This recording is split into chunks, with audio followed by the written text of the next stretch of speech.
Hey, hey, hey, how are we all doing, guys? This is our last episode of CWA before Clash Classic, which is going to be our first, the quote-unquote Big Four pay-per-views of this, save. So, without further ado, let's get going so we can go ahead and get on to the big show. All right, in a bout that had fantastic heat and good wrestling, Shooter Sean Dealey defeated Eric Strong in 15:06 by submission with a front choke lock. Um, Davis Dietrich welcomes us into the show, and he announces that Tim Westybrook versus George Wolf has been added to Clash Classic, and that unfortunately Jarrett Johnson has been injured and will miss the show, and lets us know that we'll have more on that later as we start this match. Um, that's not storyline or anything. That is actually true. That actually happened just a couple of days ago in the save. Jared Johnson broke his tailbone at a house show. So he's only going to be out like another 20, 21 days, something like that. Maybe a little bit more, somewhere around there. But he should only miss like 3 shows and then the pay-per-view. So, like I said, we'll get more on that later. But that's kind of our first real injury, or at least significant one, of the save. But to the match, it's a true battle of styles. Um, the match starts kind of going with a pattern of Eric Strong. He hits a few high flying attacks to get the upper hand, and eventually he's grounded with a reversal, usually into some sort of submission by Dealey. Towards the end, Strong gets rolling. He hits a head scissors and a super kick that sends Dealey into the corner. He runs up and backflips off his woozy opponent in the corner and nails another super kick that drops Shooter Shaw to the ground. Eric Strong goes up top and goes for the strong salt, only to be caught in the front choke lock as he jumps down and he is forced to tap out. Segment gets a 70, gets the match, or gets the show off to a hot start, and got the crowd hotter. Not bad. Not mad about it at all. Post match, Shooter Sean looks like he's going to attack Strong, but Skip Bo runs down to the ring. He's getting revenge. He has a steel chair in hand. He wails on Shooter Sean a few times, but then he goes to check on Strong. Dealey gets to his feet and tries to attack Bo, but he's put down with a massive forearm and a pop-up Samoan drop. Skip Bo stands over Shooter Sean, and the announce team wonders if this blood feud will be another match that's added last minute to Clash Classic. Skip Bo, I love like the hot catchphrases and hot new moves and like improvised well and stuff like that. Little road agent notes, and obviously I understand their purpose, but sometimes they just don't line up. Like later we were doing like a video package, like we'll see, a little pre-taped one, but there's a certain person didn't want to work unscripted, but I'm like, if it's pre-taped, I don't know. Oh well. Segment gets a 69. Moving on. Samuel Curran catches up with Brooke Tyler, who asks about her comments a few weeks ago about needing to change her game up. Tyler says that she's been bitter for so long and maybe she just needs to change her perspective. Curran follows up asking her if she has any plans to attend Clash Classic, to which she replies, "Absolutely. I can't speak for everyone else, but I can't wait for Saturday." Brooke Tyler improvised well and the angle got the crowd outer.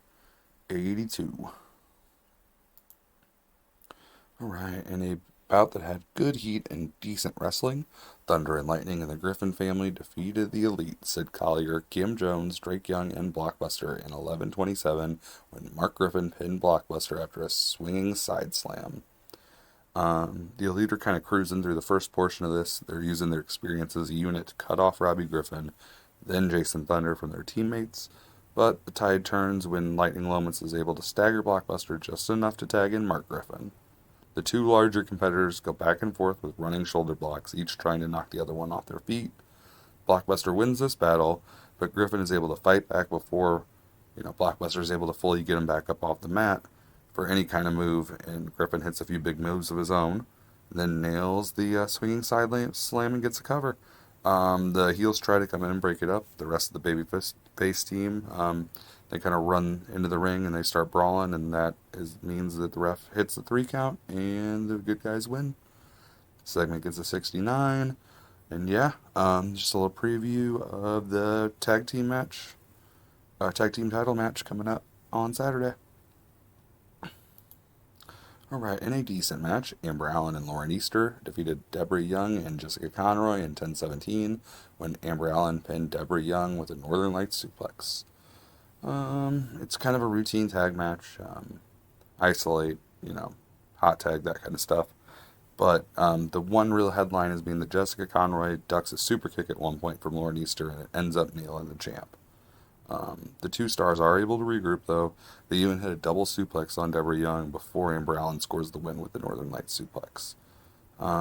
So, they had a little bit of miscommunication in there, and post-match, let's go. Segment gets a 65. Post-match, Lauren Easter side-eyes the champ as she holds her belt in the air during her celebration. Allen turns her back to pose to the other side of the arena, and Easter walks up behind her, pats her on the back, and the two raise each other's hands in victory. I'm really liking all these swerves. We had the one a couple weeks, I think it was a couple weeks ago, and now this one, I am, I like the chaos of it. It gets a 64, but yeah, pretty basic. Just them celebrating in the ring for a few minutes. Alright, ooh. This didn't do as well as I was hoping, but in a decent match, Davis Wayne Newton defeated Diablo Duvac in 7:41 by pinfall with a fisherman suplex. The announce team put over how impressive Newton has looked since his arrival, but how he's yet to score a win. The two men are both showing off with multiple flips and dives, but Duvac takes control after a stunner. Goes up for the 450, but Newton gets to his feet and climbs ropes as well, and instead hits him with a huge Spanish fly off the top rope and gets the win with the fisherman suplex. They have pretty good chemistry, but Diablo was off his game. So 65. It's alright. Alright. Again, not the best, but I was hoping for a little bit better with this, but we get a video package recapping everything leading up to the 4-way world title match coming up at Clash Classic. It ends with a shot of each competitor showing Christian Price last. Cam Bessie looked excellent. Aaron Knight came across well. Yep. Okay. And then as the video ends, it cuts from the pre-tape of Christian Price to the actual Christian Price standing there. And for once, he's all alone in the Elite's locker room. You tell Sean McFly that he may have proven something to himself, but Price knows McFly still can't get it done when it counts. This Saturday, you're going to come up short, just like at Total Elimination. He then turns his attention to Aaron Knight and Cameron Vesey. I've never liked either of you, quite frankly, and I don't give a damn about any of the beef between you two. But I do have respect for the fact that you two are dangerous, and throwing you into the mix makes my odds of walking out as champion even lower. That's why when I do walk out of that ring and up that ramp with the CWA World Title raised over my head, it's going to be even sweeter. After Clash Classic, there will be zero doubt who the top guy in this company is. Christian Price looked good. He improvised well. Segment gets an 80. Alright, in a bout that had good heat and decent wrestling, Lee Rivera defeated David Stone in 10:22 with a daredevil drop. Rivera starts off flying around the ring as usual, but he gets cut off with a stone cutter right out of the air pretty early on. But just before the 3 count, Jenny Playmate pulls Rivera out of the ring, checking on him and stuff on the outside, and a frustrated Stone goes for an over-the-top rope dive onto both of them. Rivera pushes Playmate out of the way and gets clobbered. They both kind of get back up, because obviously the dive kind of did a little bit of damage to Stone as well. They brawl on the outside for a while, but once they're back in the ring, Rivera closes out pretty quickly with a daredevil drop. But yeah, this is just kind of not necessarily a storyline, but we kind of have all this stuff going on in the mid-card right now. Sonny Wildside just won a 4-way match the other day, or last week. Lee Rivera has won a couple matches now. Princeton Price is, we're just kind of giving these guys some, we're trying to see who's going to step up, and be that kind of next tier below our main event guys. Jenny Playmate did good work. Good chemistry between here and Lee, and David Stone benefited from having that hot new move again. Segment gets to 63. Alright. Another 63. In a decent match, Laura Flame defeated Zoe Amos in 6:15 by pinfall with a flame fire kick. Flame toys with Amos for a few minutes until she's caught up with a stiff forearm that sends her reeling. And at that point, she just decides to quit playing games and ends it with that flame fire kick. That's just kind of I'm in my own head canon. I'm kind of building that up. It's like nobody's kicked out from that. Like if you get hit with that, it is game over. It's kind of like the Black Mass or something, or the One Winged Angel. Like it's just it just doesn't happen. It's game over when that's hit. Right. We get a pair of pre-taped promos from the Decolt Boys and Double J and Bloodstone. Both teams are disappointed that they can't get their hands on each other yet due to Johnson's injury, but they both know it's just delaying the inevitable. The segment ends when Jack DeColt issues an open challenge for Clash Classic, and then it cuts to the other team, and Jared Johnson lets Ricky DeColt know he can't wait to make him tap out all over again once he's good and healed. 79 for the rating. Ricky DeColt improvised well. Yeah, again, kind of a bummer, but in the overall scheme of things, it's going to delay the match, a few weeks. Maybe we're not able to get to it right away because of other stuff.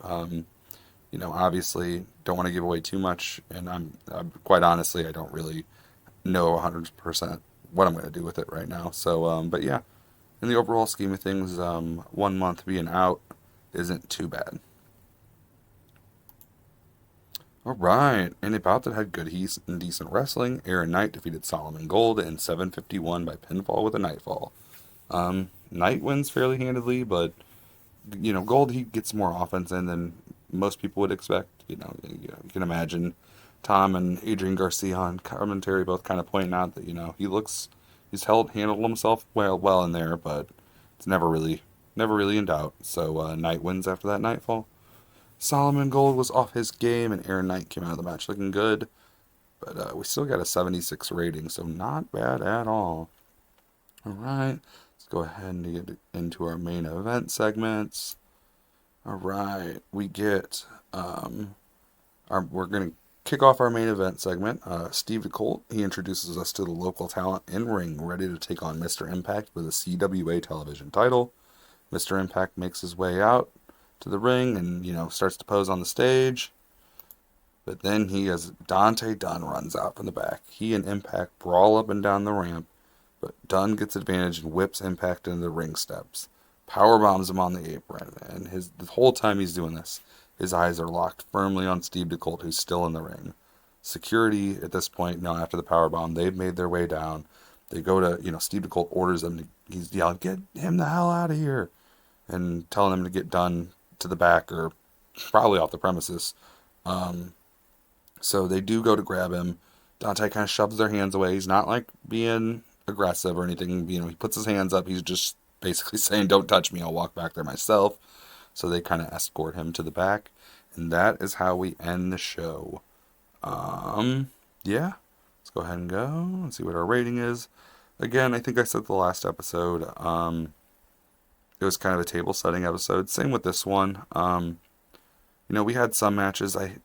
We did have some other stuff playing with Jared Johnson and all that stuff that obviously got kind of thrown for a curveball with that. But overall, we just we've had 3 months almost now to set up some of these storylines, and obviously we're still advancing some of those through angles, but we're winding down some of these stories and kind of giving some of the rest of the roster a chance to shine in the meantime. So go ahead and finish the show and see how bad we did. 77. That's honestly not bad at all. Better than what our popularity is. We didn't lose anything, and we're pretty used to seeing that note by now. So yeah, next episode, guys, is going to be Clash Classic. I, for one, am extremely excited. Yeah, can't wait to see you guys there, and thanks for tuning in, as always.